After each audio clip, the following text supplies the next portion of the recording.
Welcome to JNN. Today is Friday, December 9th. I'm Jenna Sharma. And I'm Emma Contreras. Today on JNN, we go behind the scenes in the drama department to look at preparations for tonight's holiday improv show. We present the Champion Athletics Competition, an event that took place in the gym last week. We report on an impending closure of a Modesto landmark, yesterday's books. We take a peek at students whose creations would make great stocking stuffers. Jenna Sharma and Chrisana Maciel share an award-winning story they produced in St. Louis in November. And finally, Chrisana Maciel opens the Winter Sports Box. All this and more on today's JNN. Not me. Hey, Brennan.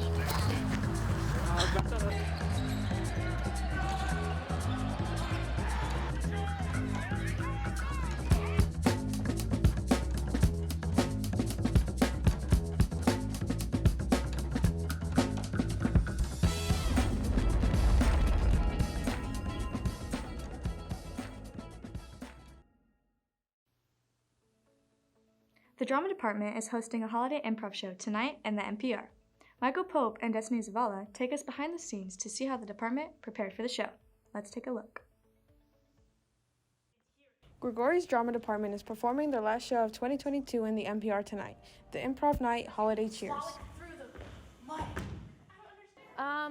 Improv is a type of acting where we are given a type of game or a type of situation where we just entirely act out whatever comes to mind. There's no script that's not planned beforehand. You just go in blind and have a good time with it.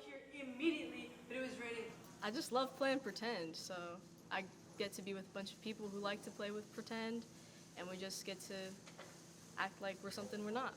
Sometimes it could be a little difficult trying to find your place when there's a room full of people who are like so extroverted. It can be a little hard to find your place, but I feel like Mr. Fuentes really helps out with that.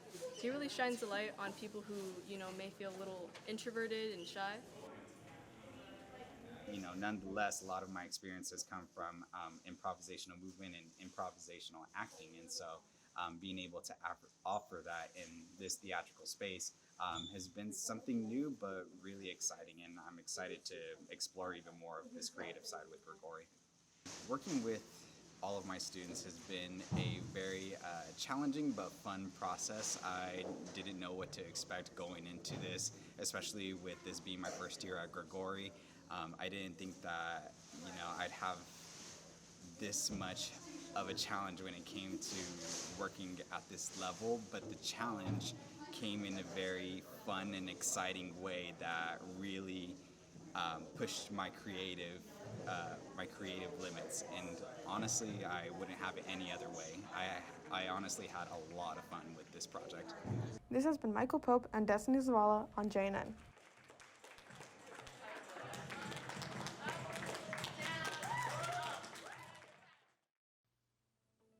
Doors open at 6:30 for tonight's performance, and the show starts at 7 o'clock. The Grigory Library website has recently been updated. The content previously found under Digital Library is now under Books or Research. The annual Champion Athletics Competition returned to Grigory High after 3 years on hold. The event took place last Friday in the gym. Britton Middleton tells us more.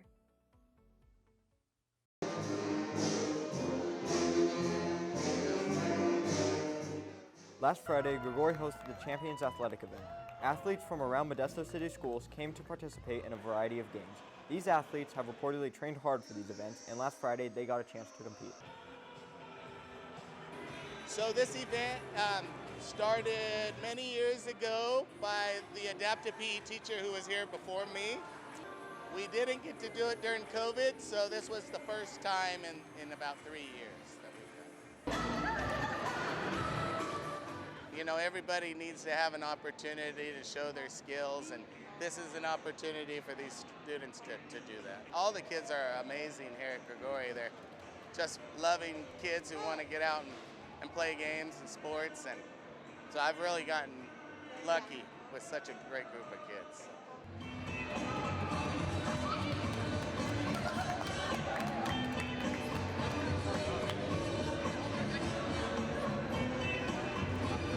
She knows how to do all these things with a lot of practice, and she's enjoying every sport that she does. This event is going good. and I enjoyed it. I loved it. All the activities and how the bands were playing. I've been wanting to do this since my freshman year, so it just kind of fell into my lap, and I've been doing it for 2 years. This event means for me is to see like the kids happy. I just want to see them happy and like get into the school a little bit more, and they get to kind of experience something with sports, and it's really fun for them. And getting to see these kids smile and get to laugh every day, make connections with everyone in like the school who wants to do this it's a blessing. Reporting for JNN, this has been Britton Middleton. Johansson and Enochs tied for first place overall and will be sharing the trophy until next year's competition. Next week, Cocoa and Cram will be taking place before school Monday and Tuesday, 7:30 to 8:30 a.m. in the cafeteria. Be sure to grab some cocoa and use this time to study for your finals. Yesterday's Books, a local and beloved bookstore, will soon be coming to a close.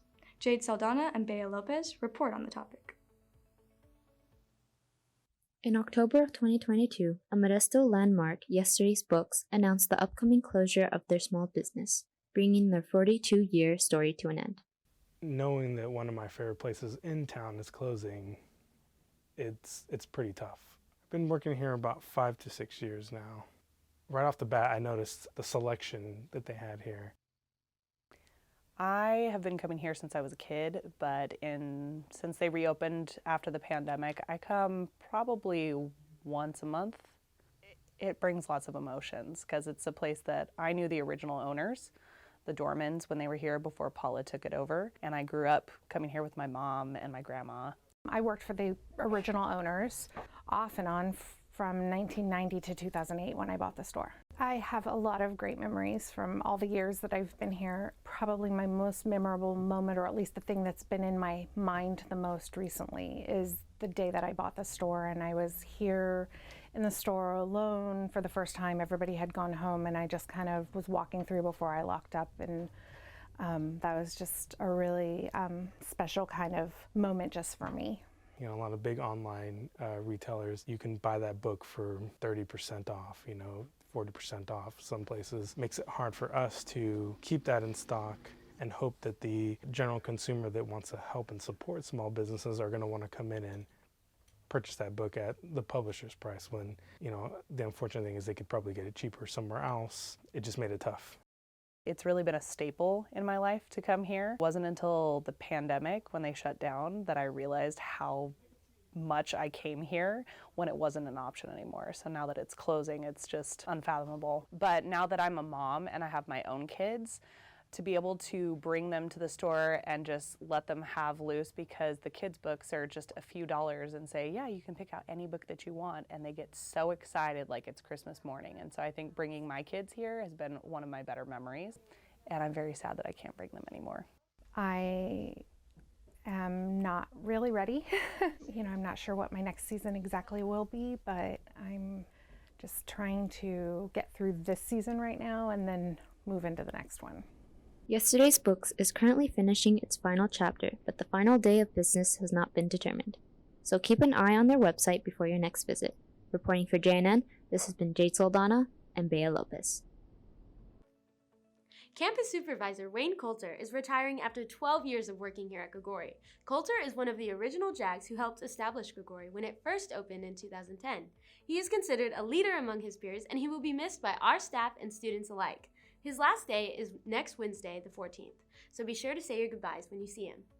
We at JNN want to say thank you to Coulter, and we wish you a happy retirement. And now for a holiday segment, Stocking Stuffers. My business is called Sleepy Bear Shop. I sell on Etsy, and I sell locally just through Instagram messages and personal requests. I sell mainly tote bags for charitable causes. They're named after people who inspired them. All my tote bags are $20. All of my bags, 30%, goes to the charity that is dedicated to. Yeah, no, my tote bags are definitely great for anyone who obviously uses them, and they're a really good gift for anybody who's interested in charities, and you can buy them for maybe a cause they care about, or just maybe a design they think was nice. I've always loved baking as a kid. You might as well just start charging people and make it a business. I have a page, it's Instagram, It's Food by Connie. People give me set dates where they want things. I make sure I'm not busy that day or I'm not doing nothing. It's really mostly me, but if I need help, my mom's there to help me. I contacted my friend Javier and he wrote it, and then I went on Procreate and drew it all. It's called A Rainy Day in the Garden. Please consider buying this book on Amazon. It's for sale for the low price of $11.99. 70% of the profits that me and my friend make are going to charities. Reporting for JNN, this has been Chrisana Maciel, Hudson Harmon, and Jenna Shama. A reminder from Ms. Fredrickson to turn in your overdue library books before break. Unreturned books and materials will receive a call home. JNN was fortunate enough to travel to St. Louis in November for a journalism convention. JNN placed first in Best of Show for broadcast programs. Jenna Shama and Chrisana Maciel competed against reporters from across the country to produce our next story, which earned them a Superior Medal. Let's take a look. Most people know the beloved St. Louis City Museum, but what about the artists that contributed to this wonderful attraction and worked alongside its founder? We had the chance to speak to Bill Chrisman, the creator of the Museum of Mayhem. I was interested in making sure that we always stayed true to the artistic thing and not get too much involved with commercialism and money. Because most of us grew up here, and when we were little kids, like back in the 50s, we saw beautiful stuff. In the 60s, they started tearing everything down. Most of this is made out of recycled industrial salvage. It's just we're in a different period of history now, and we need to try to save our cities. I was very lucky to be part of City Museum and still part of it. I've been coming here my whole life since it opened in 1997. I've kind of just watched it change and evolve over the years, and I feel like really different stuff in the building caters to different people. So there are people who come here for the sheer appreciation of the museum aspect. And then you also get a lot of people who just come in here for the sheer fun of it. I think the kids really love just being independent and running around, being free to do what they want to do. My favorite part of being here as an artist, I really appreciate all the hard work that went into creating this place. I think anybody can really appreciate the creativity level that has gone into this. Just even the tile work on the floor is amazing. And I don't think you have to be an artist to appreciate that. This has been Jenna Shama and Chrisana Maciel. Leadership's Letters to Santa campaign took place November 1st to the 30th. Their goal was to beat their previous record of raising $143,000. Even though we didn't reach that goal, we still raised over $88,000 for the Macy's Believe campaign. Congratulations to Ms. Williamson's second period class for winning first place by producing 5,981 letters. Way to go, Jags. Now we go to Chrisana Maciel with the first edition of the Winter Sports Box. What's up, Jags? I'm Chrisana Maciel, and welcome to the opening of the Winter Sports Box. Although official leagues have not begun, preseason games are underway. Here's what I have to report. Starting off with boys soccer. Our boys defeated the Bayer Patriots 3-0 in a preseason game this past Monday. Scores of the night were Maivan Asadula, Gianluca Pacheco, and Jose Perez Carranza. Top player of the game was Xavier Garcia with 2 assists. This past Wednesday, our boys traveled to Tracy to compete against the Bulldogs, but at the time of this recording, scores have yet to be reported. Next up, girls soccer. On Wednesday, the Lady Jags traveled to Manteca High to go up against the Buffaloes in a preseason game. At the time of this recording, scores have yet to be reported. The team will compete in the Sierra Tourney today and tomorrow. Times are to be determined.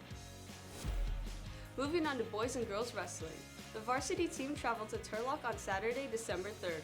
Top wrestlers of the night were Dustin Merlos, who placed first, Adam Lancaster and Joseph Benavides, who both placed second, and Michaela Lancaster, who placed first. The team travels to Elk Grove tomorrow for the Kurt Mettler Invitational beginning at 9 a.m. Jumping into girls basketball, the Lady Jags competed in the Davis Senior High Tourney last Saturday in Sacramento. Jags lost 44-49. Last night, they also competed against Bayer here at home, but at the time of this recording, scores have yet to be reported. And finally, boys basketball. The boys traveled to Central Catholic on Tuesday for the Gallo Invitational. The team lost to the Manteca Buffaloes. Top player of the game was senior Paul Gutierrez Contreras, who scored 14 points. The Gallo Invitational ends today. Well, that concludes the first edition of the Winter Sports Box. I'm Chrisana Maciel, signing off. Thanks, Chrisana. Well, Jags, that's it for today's JNN. I'm Jenna Sharma. And I'm Emma Contreras. Thanks for watching and be sure to follow us on Instagram.